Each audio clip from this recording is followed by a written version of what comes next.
මේ ගල්ලඟුරු වලට කිසිම සම්බන්ධයක් නැහැ හෝමුස් වලට.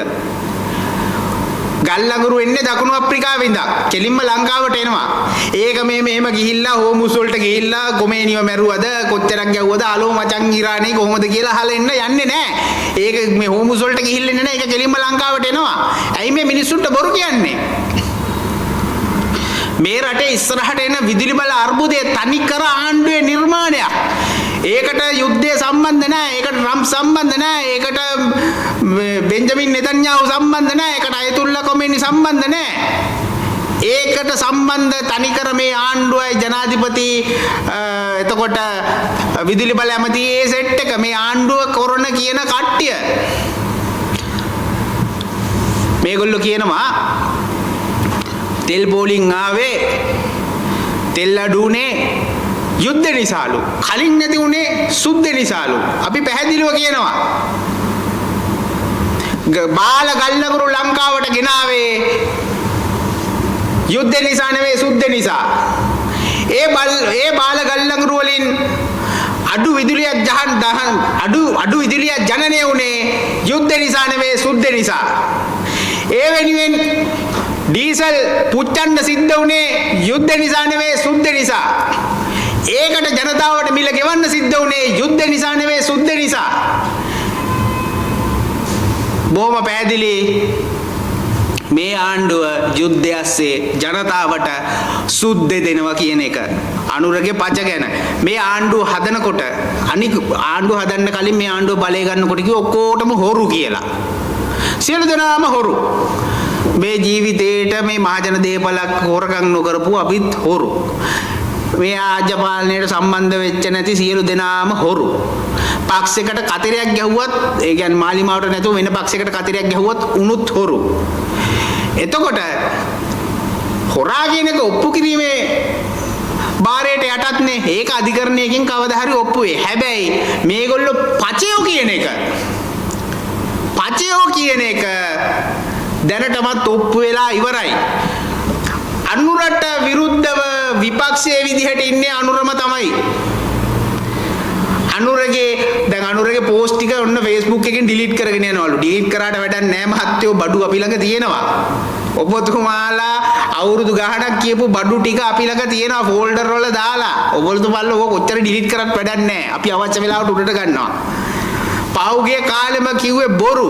හිතන්න මිත්‍රෝනි, බොරුකාරයෙක් හොරෙක් වුණොත් කොහමද? ඇත්ත කියන එකේ හොරෙක් වෙනවට වැඩිය භයානකයි බොරුකාරයෙක් හොරෙක් වෙන එක. හොරා විනාශ කරන්නේ ඔබේ වර්තමානය. පචය විනාශ කරන්නේ ඔබේ අනාගතය. අනුරගේ පච ගැන අමුතුවෙන් කියන්න ඕනේ නැහැ නේ. ආණ්ඩුවේ පච ටික මාස 6න් හම්බුනහම රට කරනවා කියලා කිව්වා. IMF එකත් එක්ක එකතු වෙලා මේ එකකතාවයන් වෙනස් කරලා මේ අලුත් ප්ලෑන් එකකට යනවා කියලා කිව්වා. වාහන ටික මතක නේද පහුගිය කාලේ වාහන ටික වෙන්දේසි කරලා ඉස්කෝල හදනවා කිව්වා. කොහොම හැදුවද? වාහන ටික නම් දීලා තියෙන්නේ හේතුවත්තුට කියලා තමයි ආරංචිය තියෙන්නේ. අර වැට් එකක් අයින් කරනවා කිව්ව නේද මේ අත්‍යවශ්‍ය භාණ්ඩ වලටයි සෞඛ්‍යයටයි ගහපු. අයින් කරාද? එහමත්යෝ අයින් කරාද? අඩුවට බෙහෙත් ටික ගන්නවද? එතකොට විදුලි බිල ඒක තමයි ෂෝක් මේක. විදුලි බිල 133කින් අඩු කරනවා කියලා කිව්වා. අර කාංචනගේ කොමිස් එක රුපියල් 50 අයින් කරනවා කිව්වා. මගේ ළඟ වීඩියෝ කට් තියෙනවා. දාන්න පුළුවන් ඕන්නම්. බද්ද සම්පූර්ණයෙන්ම අයින් කර හඳුන්නේ නැති තමයි කියන්නේ. බද්ද සම්පූර්ණයෙන්ම අයින් කරත් මේ තිබ්බ ගානෙන් භාගයක් දෙන්න පුළුවන් කියලා. මම ඒක පොඩ්ඩක් ප්ලේ කරලා පෙන්නන්නම්කෝ. රුපියල් 84ක් ඒක. ඒකේදී නම් බද්ද රුපියල් 60ක්. ඒ ආණ්ඩුවට පුළුවන් වුණා මේ වෙලාවේ හරි. තෙල් සංස්ථා පාඩු ලවනවා. ඩොලර් නැහැ. ඒක හින්දා අපි මේ වෙලාවේ තෙල් මිල වැඩි කරනවා. හැබැයි අපි මේ බද්දෙන් අඩු කරනවා. මේ බද්දෙන් භාගයක් අඩු කරත් අශෝක මහත්තයෝ ආයි පරණ තිබුණ ගානට තෙල් දෙන්න පුළුවන්. රුපියල් 60ක් හැම ලීටරයකින් එකතු කරගන්න. ඒකතු කරලා රුපියල් 8.74ක් ලාභ තියෙනවා. මේ අපේ බික්කුච්චන් මහත්තයා විපක්ෂේ ඉන්න කාලේ කතා කරේ. දැන් ඉන්නේ දැන් ඇමති කෙනෙක්. ඒගොල්ලන්ගේ ආණ්ඩුව තියෙන්නේ. මට වෙලාවකට හිතෙනවා මේ තාමත් මේගොල්ලෝ විපක්ෂෙද ඉන්නේ කියලා. දැන් ඉතින් අඩු කරහල්ලකෝ මේ තියෙන ගණන්. දෙන්න පුළුවන් 133ක් අඩු කරලා මේ ලයිට් බිල අඩු කරලා. ඔන්නෝක තමයි ඇත්ත தත්ත්වය. දැන් මේ පචයෝ ටික හොරු බවට පත් වෙලා තියෙනවා. පටන් ගත්තෙම හොරකමකින්. රන්වලගේ උපාධි සාතිකේ. මේ රටේ තුන්වෙනි පුරවැසිය.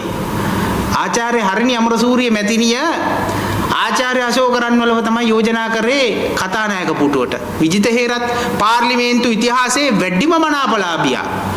රන්වලව දැම්මේ ආචාර්ය අශෝක රන්වල විස්තර කරේ. අන්තිමට ඉතින් තාම නැහැ කෝ එනවා තාම කෝ උපාධිය කෝ රන්වල කෝ යාගේ උපාධිය. තාම නැහැ. කන්ටේනර් 323කට ඇරියා. ගල් අඟුරු වංචා කරා. බාල බේත් ගෙනාවා. ලූණු වංචා කරා. හාල් මාෆියාව. මෙහෙම ගහලා කිව්වේ රුපියල් 10කින් වැඩි කරලා දුන්නේ. හොඳ මේක සුලං විදුලි බලාගාර. මමයි පැමිණිලි කරේ ගිහිල්ලා. අල්ලස් එකට. මොනවද මේ කතා? ඕගොල්ලෝ බොරුත් කිව්වා. පචත් ගැහුවා. හොරකනුත් කරා. අඩුමතර මෙහෙම කරලත් වැඩක් කරන්න පුළුවන්ද කියලා බලනකො මුන්ට වැඩක් බෑ. අට අකරම කුලක ගියක් දෙනවා කෝ ලක්ෂ 10ක් දුන්නද හම්බුණාද? තාම අවදැන් කඳවුරු වල මේ දිත්තකෙන් මේ අවදැන් වෙච්ච මිනිස්සු ගිහිල්ලා බලන්න අර මේ උඩරට පළාත්වල තාම ඉන්නවා. අර අම්බිකා කොහෙද දන්නේ ඉන්නේ නේ අර බදුල්ලේ. තේදල්ලෙන් උපන් පාර්ලිමේන්තු මන්ත්‍රීතුමිය දුක හඳුනන මන්ත්‍රීතුමිය ඒක මම බයන්නේ නැහැ කිව්වා තොණ්ඩමන්ට. මිනිස්සු ගිහිල්ලා උඩ පැනගෙන දුන්න අන්න අම්බිකා ඔයාගේ පැත්තේ කට්ටිය යන්න තාම ඉන්නවා මේ අනාථ කඳවුරු වල අවදැන් කඳවුරු වල ගිහිල්ලා බලන්න ඒගොල්ලන්ට මොන හරි සාහනයක් කරලා දෙන්න. පෝර දානාදාගරේ දී ගන්න බෑ. අර කෙලවගෙන ඉන්නවා. වන්දි ටික දී ගන්න බෑ. වගා වන්දි ටික. අඩුම තරමේ වාහනයක අංක දහඩුවක්වත් දී ගන්න බෑ මුන්ට. මොකද්ද මේ ආණ්ඩුව? මිනිස්සු දැන් තීරණයක් ගන්න කාලේ හරි මම කියන්නේ. ආණ්ඩුව කියනවා 65ක ජනප්‍රියත්වයක් තියෙනවා කියලා.